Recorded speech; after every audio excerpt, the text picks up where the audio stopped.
జీ5 app download చేసుకుని పూర్తి ఎపిసోడ్లని ఉచితంగా చూడండి. దెయ్యం పట్టినట్టు ప్రవర్తిస్తూ రాజసం ప్రదర్శించి 4 మాటలు చెప్తే రాజనందని అయిపోతుందా సార్?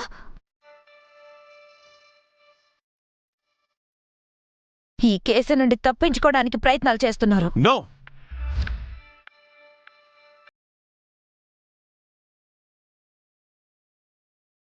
కోర్టుకి సాక్ష్యం అవసరం కాబట్టే నేను ఆ వీడియోను రికార్డ్ చేశాను.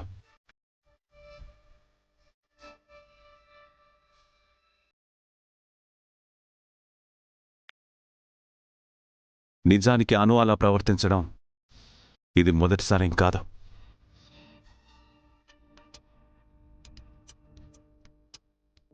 ఇదివరకు కూడా చాలాసార్లు, ముఖ్యంగా అష్టమి రోజుల్లో అనులో ఇలాంటి మార్పు వచ్చేది.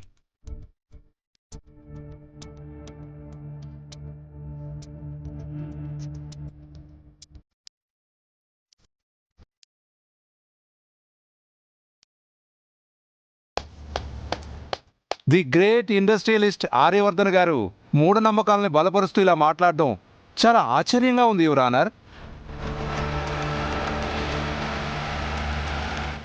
మనం ఏ జనరేషన్లో ఉన్నామో నాకైతే అర్థం కావడం లేదు.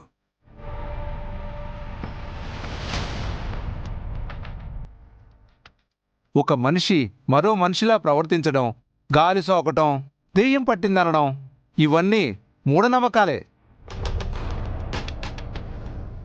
మానసికంగా దెబ్బతిన్న వాళ్లే ఇలా ప్రవర్తిస్తారు యువర్ ఆనర్. ఎక్స్క్యూజ్ మీ, నమ్మకాలకి మూఢనమ్మకాలకి చాలా డిఫరెన్స్ ఉంది. దేవుడున్నాడు అనుకోవడం నమ్మకం, ముఖ్యంగా కర్మ సిద్ధాంతం అనేది నిజం.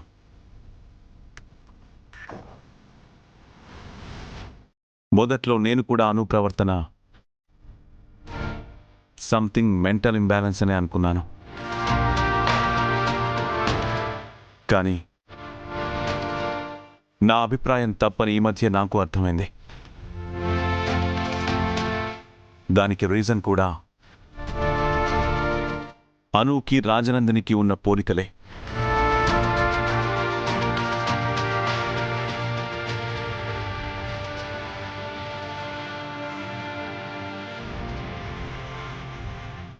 రాజనందిని చనిపోయిన రోజు, అను పుట్టినరోజు రెండు ఒక్కటే.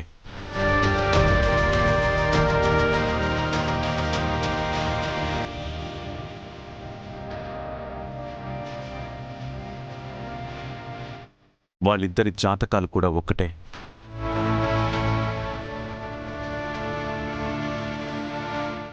అంతేకాదు, నాకు రాజనందినికి మధ్య మాత్రమే జరిగిన పర్సనల్ ఇన్సిడెంట్స్ని కూడా అను రిపీట్ చేసింది.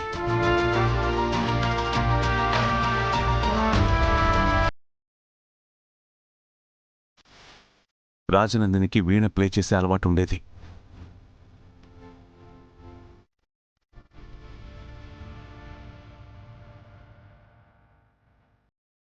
అందులో ఒక పర్టిక్యులర్ ట్యూన్ తనకి చాలా ఇష్టం. అదే ట్యూన్ని అను కూడా ప్లే చేసింది.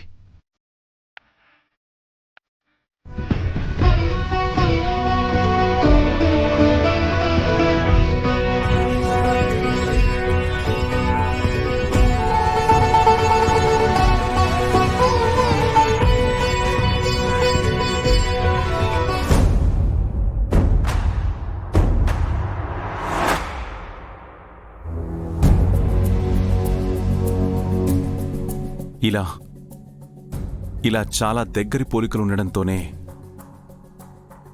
నేను తనే రాజనందిని అని రియలైజ్ అయ్యాను. జీ5 యాప్ డౌన్లోడ్ చేసి అన్ని ఎపిసోడ్స్ పూర్తి ఉచితంగా చూడండి.